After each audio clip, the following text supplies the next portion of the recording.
Bonjour et bienvenue pour cette exploration de l'actu IA. Franchement, la semaine a été complètement folle. Ah oui, on peut le dire. Ça n'arrête pas, le rythme est juste dingue. On a l'impression que ça accélère de jour en jour. C'est ça. Alors aujourd'hui, on va essayer de décortiquer un peu tout ça, les gros mouvements des tout derniers jours, là, fin août 2025.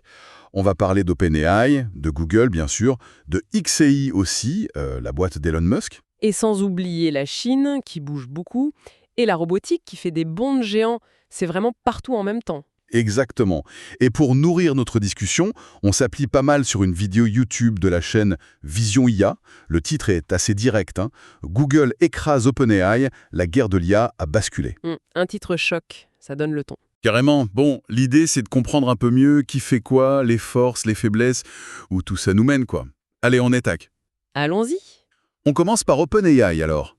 GPT-5 est sorti, c'était très attendu, mais l'accueil, disons qu'il est contrasté. Oui, c'est le moins qu'on puisse dire. Certains sont déçus, ils s'attendaient à une révolution, peut-être à cause de la com un peu teasée à l'extrême. Ouais, l'image de l'étoile de la mort juste avant, ça mettait la barre haut, hein. Clairement.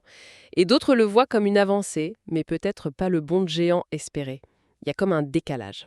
Et ce qui est bizarre, c'est que Sam Altman, le boss d'OpenAI, il semble déjà passer à autre chose. Il aurait parlé de GPT-6 lors d'un dîner avec des journalistes. Ah oui? Déjà? Ouais, en insistant sur le besoin d'améliorer la mémoire des modèles. Tu sais, leur capacité à se souvenir des conversations passées, des préférences. D'accord. Mais c'est quand même étrange comme timing, non? GPT-5 vient de sortir. On s'attendrait plutôt à ce qu'il le peaufine, qu'il sorte une version 5.5 basée sur les retours. C'est exactement la question qu'on peut se poser.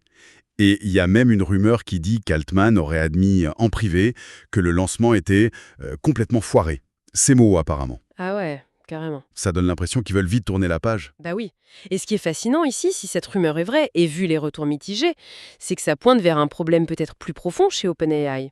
On en parle depuis un moment, leur difficulté à avoir assez de puces de calcul. Les fameux GPU NVIDIA. Exactement, c'est devenu le truc crucial. La puissance de calcul, c'est le nerf de la guerre et Nvidia a du mal à fournir tout le monde. Et apparemment, OpenAI a toujours eu un peu plus de mal que d'autres à sécuriser ses approvisionnements. Donc l'idée, ce serait que GPT-5 il serait un peu bridé, en fait. C'est une hypothèse très sérieuse, oui, c'est dû limiter ses capacités pour économiser de la puissance de calcul. Ce qui expliquerait pourquoi il déçoit un peu les attentes les plus folles. D'accord. Donc c'est pas forcément le modèle lui-même, mais plutôt les ressources derrière qui limitent. C'est ça touche leur capacité à innover au rythme qu'ils voudraient, mais aussi à déployer à grande échelle. Le matériel, c'est devenu absolument critique. Et qui dit matériel, dit NVIDIA, évidemment. Quasi-monopole sur ses puces surpuissantes. C'est clair. Leur position est dominante, c'est peu de le dire. La preuve, c'est cette valorisation boursière. 4,28 trillions de dollars. Ça donne le tournis. C'est ahurissant. Pour essayer de donner une échelle, même si comparer valo et PIB, c'est juste une image, ça représente genre 3,8% du PIB mondial. Sérieux? Ouais, c'est plus que le PIB français, par exemple. Ça montre surtout la concentration de valeur autour de cette techno.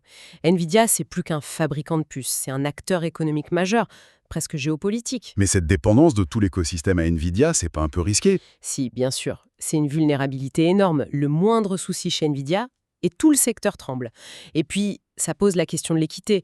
Qui a accès à ces puces? Forcément, les plus riches, les mieux connectés. Ce qui nous amène à Google, justement. Exactement. Parce que pendant qu'OpenAI semble un peu patiner, Google, eux, ils ont choisi ce moment pour faire une démonstration de force. Ah oui, le coup de VO3 gratuit ce week-end? Voilà. Leur générateur de vidéos IA, considéré comme le meilleur du marché, le rendre gratuit, même temporairement, pile à ce moment-là, c'est pas anodin. C'est du marketing très agressif, c'est sûr. Une façon de dire regardez ce qu'on sait faire nous, hein. Et ce qui est fou avec Google, c'est qu'ils sont forts partout en même temps, on dirait. La vidéo avec VO3, ok, mais aussi les mondes virtuels avec GA3. La source dit que c'est peut-être la techno la plus bluffante actuellement. La médecine avec AlphaFold, ça continue de révolutionner la bio. Les images avec Nano Banana qui serait le top. Et même l'open source avec Gemma. Oui, il couvre un spectre incroyable. C'est pas juste les chatbots type ChatGPT, c'est une stratégie IA beaucoup plus large. La rumeur dit que Gemini 3.0 arrive bientôt et pourrait reprendre la tête des grands modèles de langage. Si c'est vrai, il serait leader. Quasiment partout. Et ce qui leur permet ça, fondamentalement, c'est leur avantage stratégique majeur. Ils fabriquent leurs propres puces, les TPU. Ah oui, c'est vrai. Ça change tout. Ça les rend beaucoup moins dépendantes de NVIDIA, ça leur permet d'optimiser pour leur modèle, et surtout, ça leur donne accès à une puissance de calcul massive. C'est pour ça qu'ils peuvent avancer sur autant de fronts à la fois. Ils ont la maîtrise logicielle et matérielle. C'est un avantage énorme. Et il y a une autre info qui va dans ce sens, Apple. Oui. Apparemment, Apple, qui a un peu raté le train de l'IA, discuterait maintenant sérieusement avec Google pour intégrer leur IA. Ah bon, hein? Après avoir parlé à Anthropic et OpenAI. Oui. Et le board d'Apple pencherait pour Google. Imagine l'impact si ça se fait. Ah oui, ce serait énorme. Google qui se retrouve intégré nativement dans tout l'écosystème Apple. Ce serait un coup dur pour OpenAI et une validation incroyable pour Google, non? Totalement. Ça redessinerait la carte de l'IA grand public. Google deviendrait encore plus incontournable. Et oui, pour OpenAI, perdre un partenaire potentiel comme Apple, ce serait un vrai revers. Ça montre aussi que la guerre se joue sur les alliances. Mais c'est pas juste Google contre OpenAI. Il y a XAI, la boîte d'Elon Musk, qui met les bouchées doubles. Oui, Grok 5. C'est ça, il commence l'entraînement le 1er septembre. Le successeur de Grok 4 Heavy, qui, même s'il n'est pas public, dominerait les tests en labo. La méthode Musk, quoi. Vitesse, vitesse, vitesse. C'est fou comme il mène tout de front. SpaceX, Tesla, Neuralink, et maintenant XAI, qui veut jouer dans la cour des grands modèles. Et son atout, apparemment, c'est son accès privilégié aux puces NVIDIA. Ah, le copinage avec le PDG d'NVIDIA. C'est ce qui se dit. Jensen Huang et Musk sont proches, et ça lui donnerait une priorité pour obtenir ces fameuses puces. Et ses plans sont gigantesques. Le data center Colossus. Oui, il parle d'1 million de puces d'ici la fin de l'année. 1 million. C'est délirant. Et pour alimenter ça, il faudrait environ 1 gigawatt. C'est du jamais vu pour un seul data center IA. 1 million de puces, 1 gigawatt. C'est une concentration de puissance hallucinante pour une seule boîte. Ça pose question, c'est clair. D'abord, est-ce que c'est faisable? Et surtout, qu'est-ce que ça implique? Si l'accès au calcul détermine qui développe l'AGI, l'IA générale, Alors la course pourrait se jouer entre Google, avec ses TPU, et huge Elon Musk, avec sa montagne de GPU NVIDIA. ça en prend le chemin. OpenAI risque d'être un peu largué sur cet aspect crucial de la puissance brute. Cette concentration de la ressource clé entre si peu de mains, c'est vraiment un truc marquant de cette période. Et pendant ce temps, en Chine, ça bouge aussi pas mal. Oui, il faut pas les oublier. DeepSeek notamment. Oui, le leader de l'IA open source là-bas. Ils ont sorti une V3.1 qui serait très peu chère à utiliser. Ça pourrait changer la donne niveau accessibilité. Intéressant. L'open source chinois est très dynamique. Par contre, leur gros modèle attendu, DeepSeek R2, serait retardé. Ah oui, pourquoi? Apparemment, Pékin les pousserait à utiliser des puces chinoises, ce qui ralentirait le développement. D'accord. Les contraintes politiques locales. Ça montre bien les défis spécifiques qu'ils rencontrent, même quand ils sont à la pointe. Et à côté de ça, il y a Kun Image Edit, qui est sorti, un outil gratuit d'édition d'images par IA, par une filiale d'Alibaba. Pour concurrencer NanoBanama et peut-être Photoshop.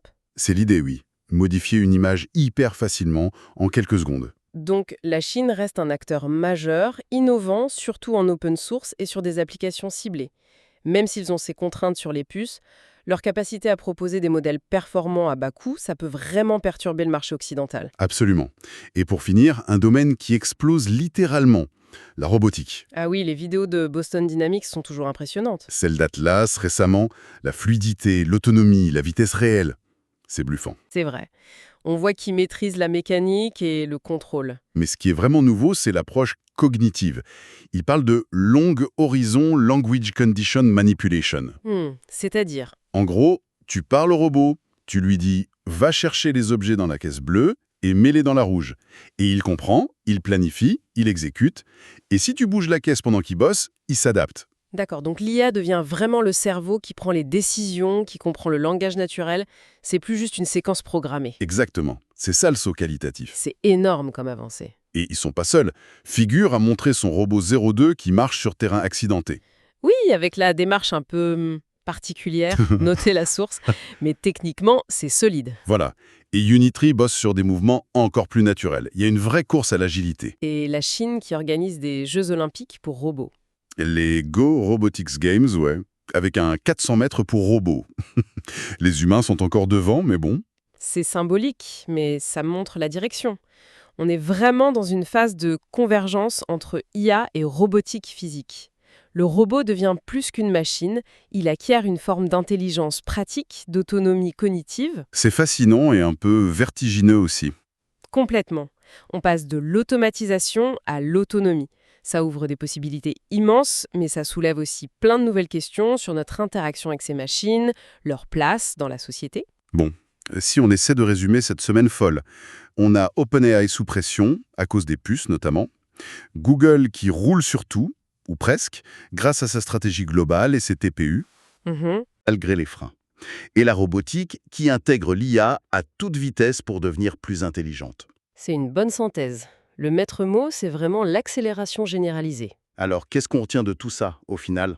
On voit cette course effrénée pour l'IA logicielle, mais surtout, maintenant, son intégration massive dans le monde physique, avec les robots.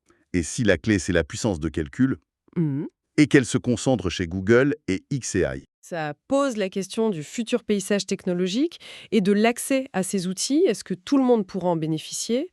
Mais au-delà de qui gagne, le truc le plus frappant et peut-être le plus imprévisible, c'est cette vitesse folle du progrès, partout en même temps. IA, logiciel, robotique, tout ça converge à une vitesse qui donne le tournis. C'est peut-être ça le fait le plus marquant et le plus potentiellement révolutionnaire aujourd'hui.